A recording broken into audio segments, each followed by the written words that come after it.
Question ये पूछना चाहती हूँ कि आजकल की जो स्टूडेंट की लाइफ चल रही है उसके अकॉर्डिंग उनको फोकस करने में भी बहुत प्रॉब्लम होती है और बहुत इजीली डिस्ट्रैक्ट हो जाते हैं। सो उनकी ऐसी कैसी रूटीन होनी चाहिए जिससे कि वो उनका माइंड की ग्रोथ हो, एंड लाइक ऐसी डेली रूटीन बताइए जो एक चीज़ तो मस्ट हो कि हाँ उनको ये करना है जिससे उनके माइंड का डेवलपमेंट एंड ग्रोथ हो। इससे पहले कि मैं कुछ बोलूँ, मैं आपसे जानना चाहूँगा आप क्या करते हैं डेली बेसिस पे? Do you follow a routine और do you do something? Yes sir, मैं लाइक सुबह जल्दी उठ के एंड थोड़ा एक्सरसाइज एंड उसके बाद फिर अर्ली मॉर्निंग मतलब थोड़ा साफ़ सफाई भी करती हूँ और क्या करते हो? घर की सफाई। अच्छा, घर की सफाई करते हो। अपने घर की, किसी और के? अपने घर की। अपने घर की, ओके।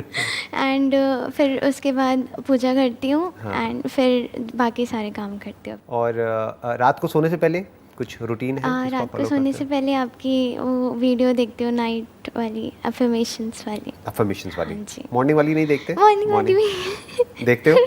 अच्छा, ठीक है। तो सबसे इम्पोर्टेंट क्या है एक स्टूडेंट के लिए, या सिर्फ स्टूडेंट के लिए नहीं, कोई भी पर्सन हो, किसी भी एज ग्रुप का हो, उसके लिए सबसे इम्पोर्टेंट क्या है जो डेली बेसिस पे उसको करना चाहिए? आइडली एक जर्नल मेंटेन करनी चाहिए, यानी कि एक डायरी जिसमें कि डेली बेसिस पे दिन के एंड में आज क्या क्या हुआ, उसमें से जो मान लो सबसे बड़ी अचीवमेंट थी, कुछ ना कुछ तो अचीव किया होगा ना दिन में। Yes. दिन में कुछ अच्छा भी हुआ होगा, कुछ बुरा भी हुआ होगा। तो दिन में जो सबसे अच्छा हुआ उसके बारे में डिटेल में लिखो। इससे क्या है, सोने से पहले आप एक ग्रैटिट्यूड वाले जोन में चले जाओगे। And gratitude is the centre point of all virtues in life. जिसके अंदर ग्रैटिट्यूड नहीं है उसके अंदर पेशेंस नहीं है, उसके अंदर खुशी की बातें हम कर सकते हैं लेकिन एक्चुअल में खुशी, कंटेंटमेंट, पीस, ये सब चीज़ें हो ही नहीं सकती बिना ग्रैटिट्यूड के। जी। तो सोने से पहले उस डायरी में ये लिखना है कि आज सबसे अच्छा क्या हुआ।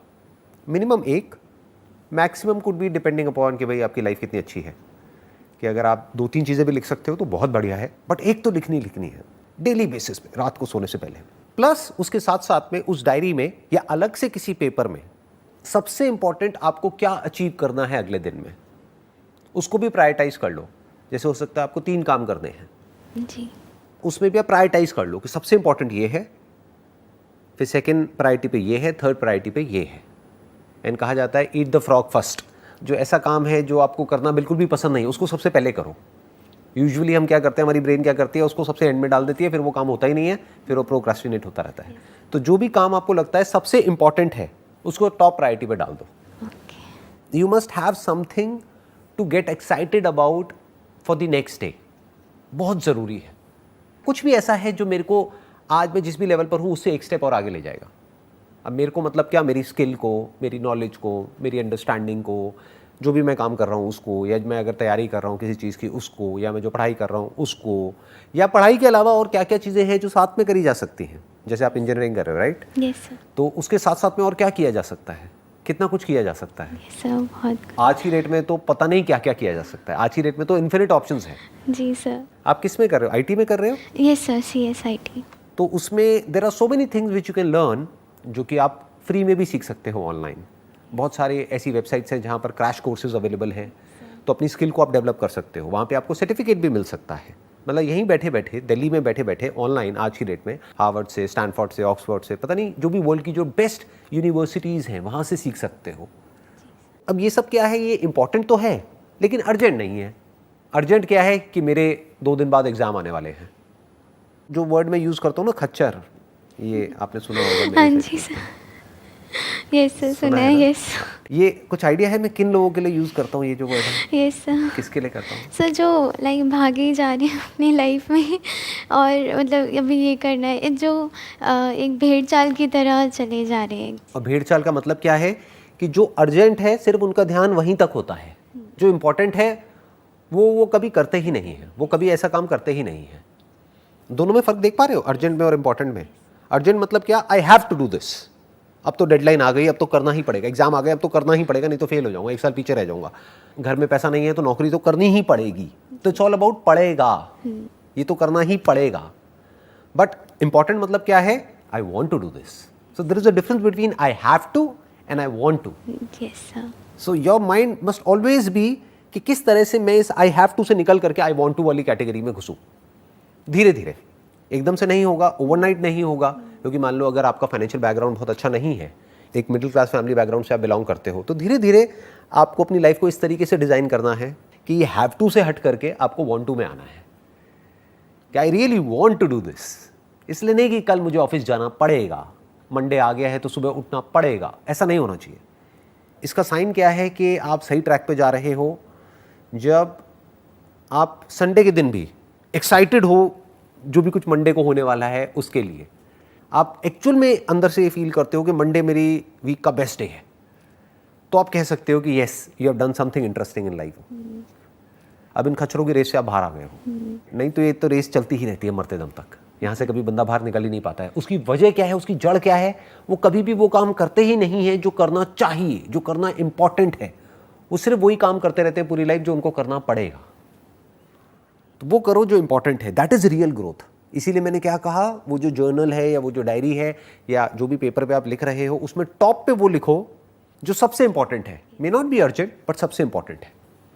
तो डेली बेसिस पे something that you are grateful for, उससे क्या है, नींद अच्छी आएगी। नींद अच्छी आएगी तो सुबह अगले दिन आप एनर्जी के साथ उठोगे।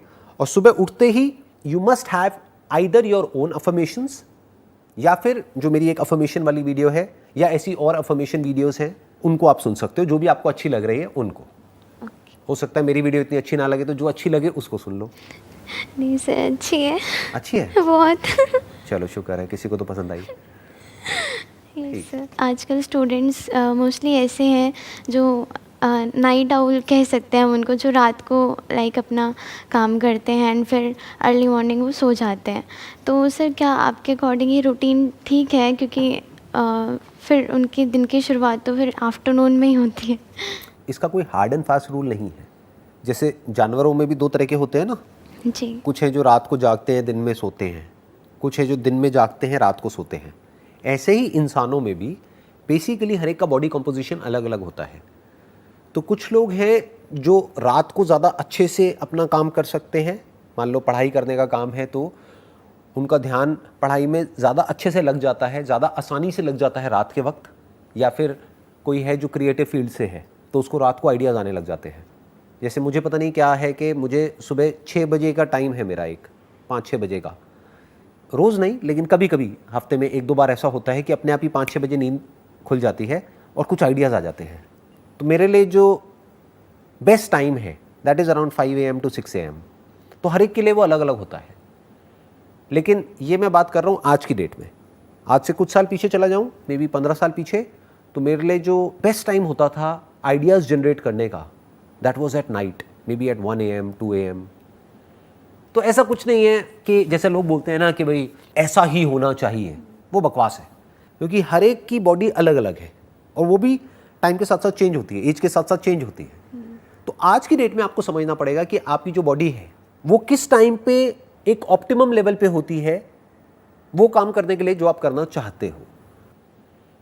तो किसी को ब्लाइंडली फॉलो नहीं करना है कि कोई है जो आ करके बोलता है कि भाई सुबह 4 बजे उठ जाओ, तो ये नहीं है कि 4 बजे उठ जाओ। हो सकता है उठने के बाद में आपको नींद आ रही है, आलसी हुए पड़े हो और इधर उधर गिर रहे हो, पढ़ रहे हो, व्हाटएवर, क्या फ़ायदा उसका? उठ के करोगे क्या? That must be the question. Yes sir. You need to understand your body and work accordingly. अपने पूरे दिन को उस तरीके से प्लान कर लो। सर नेक्स्ट क्वेश्चन ये है कि लाइक हम आजकल बहुत ज़्यादा जंक फूड का इंटेक करने लगते हैं एंड हमें पता होता है कि हम रिफ़ाइंड फूड खा रहे हैं और सब कुछ कर रहे हैं। इवन फैमिली में भी रिफ़ाइंड शुगर का यूज़ किया जाता है लाइक चाय वगैरह में। सो सर इस चीज़ को और अगर खा लो ना तो फिर उसके बाद रिग्रेट होने लगता है कि हाँ आज ये खा लिया। तो सर क्या वो फीलिंग ठीक है या नहीं? रिग्रेट तो होना ही चाहिए, क्योंकि अगर आपको पता है कि रिफाइंड शुगर नहीं खानी चाहिए, क्योंकि उसको बोलते हैं सिंपल कार्ब्स, वो एकदम से हमारी इंसुलिन को स्पाइक करती है और फिर एकदम से गिरा देती है। तो एनर्जी एकदम से बढ़ती है, एकदम से गिर जाती है। फिर जब गिर जाती है फिर वापस से हमको शुगर चाहिए। तो एक लूप बन जाता है। That is not good for your body, that is not good for your mind. तो अगर आपको ये बात पता है फिर भी आप गलत काम कर रहे हो और आपके अंदर रिग्रेट आ रहा है, तो रिग्रेट अच्छा है ना।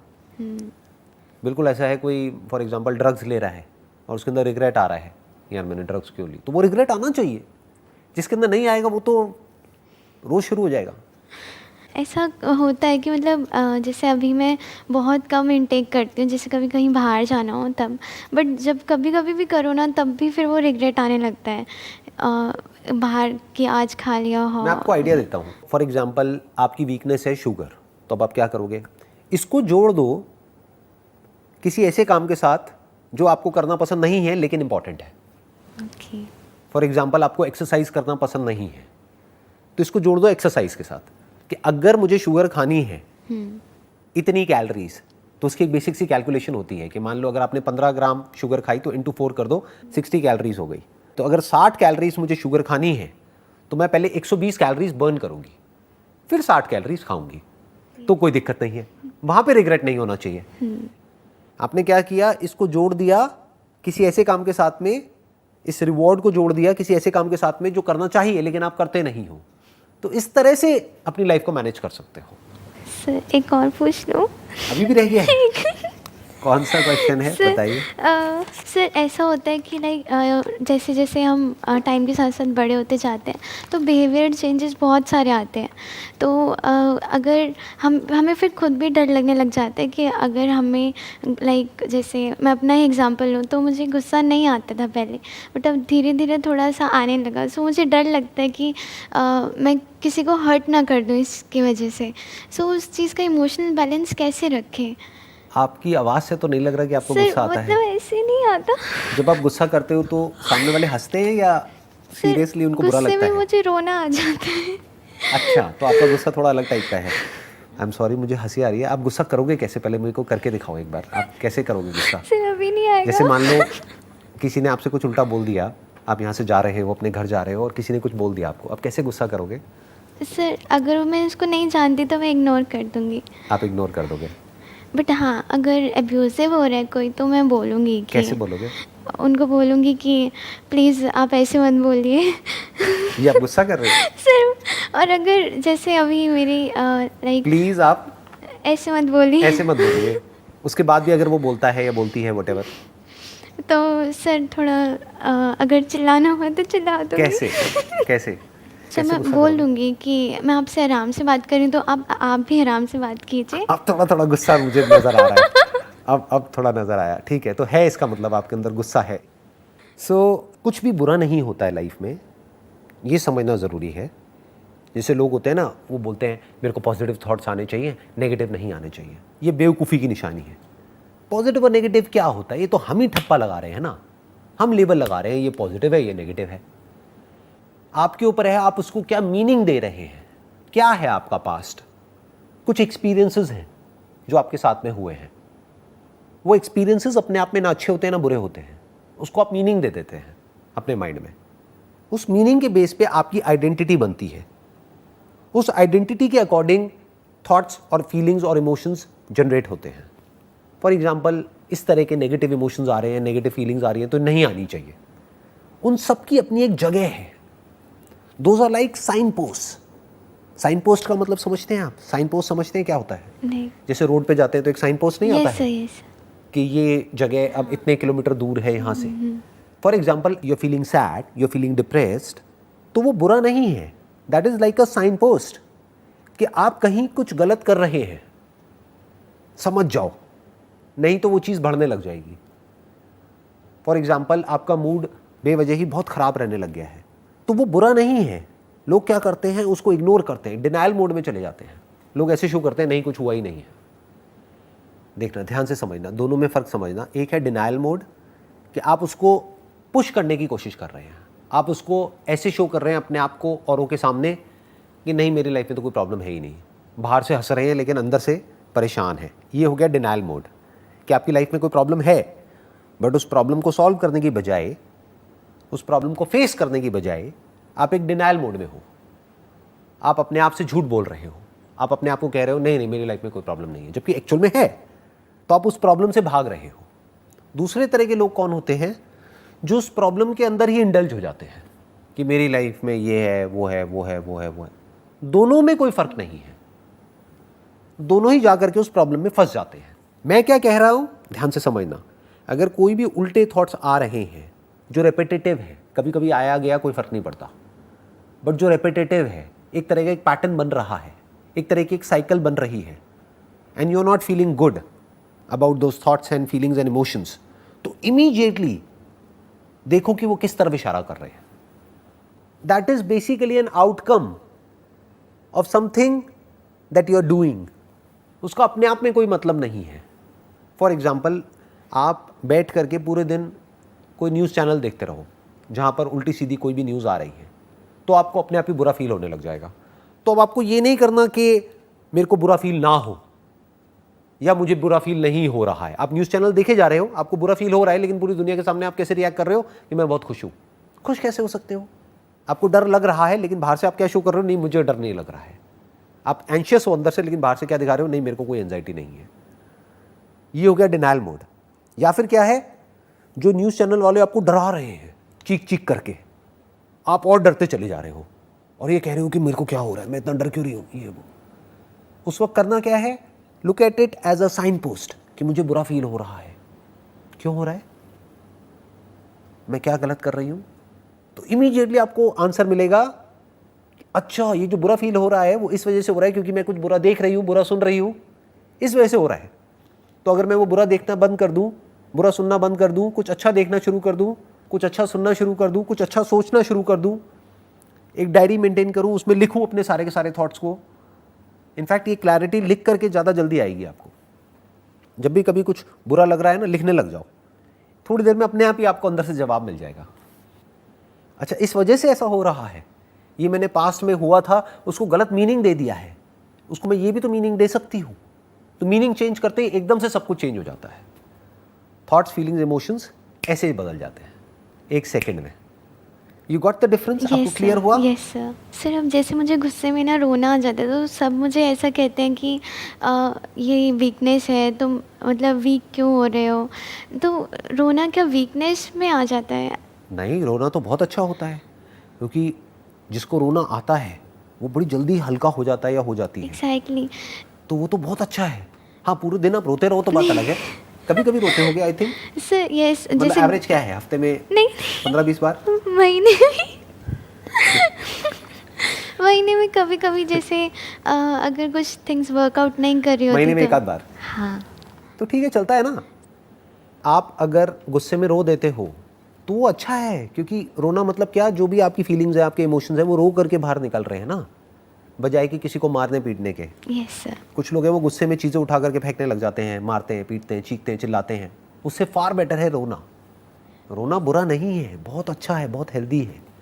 देयर इज़ अ रीज़न जिसकी वजह से बच्चे बहुत रोते हैं. तो ये नेचर की इंटेलिजेंस है जो हम सबके अंदर फीडेड है, ताकि हम किसी भी चीज़ को होल्ड करके ना रखें. कोई इमोशन है, फीलिंग है, वो आया फटाफट से निकल गया. ये तो बहुत अच्छी क्वालिटी है. इसके ऊपर तो मैं किसी अलग दिन एक पूरा का पूरा सेशन आपके साथ में करूँगा, एक पॉडकास्ट करूँगा, ये समझने के लिए कि इसके पीछे की साइंस क्या है, कि जब भी गुस्सा आए रोने कैसे लग जाओ. तो ये तो बहुत बड़ी साइंस है. मतलब अगर ऐसा आ जाए तो सोचो कितना मज़ा आए. हर घर में पति पत्नी की लड़ाई हो रही है, एकदम से पति रोने लग जाए, पत्नी को वैसी तरस आ जाएगा उस पर. अरे अरे बेचारा. राइट, लड़ाई एक सेकंड में सॉल्व, खत्म. आई होप आपको जितने भी आपके क्वेश्चंस थे उन सबके आंसर्स मिल गए हैं. यस सर, मिल गए. Wish you all the very best. Thank you. And I must say आपकी स्माइल बहुत अच्छी है. हंसते रहो, कभी कभी रोते रहो, बट हंसते रहो. Thank you sir. Wish you all the best. Thank you.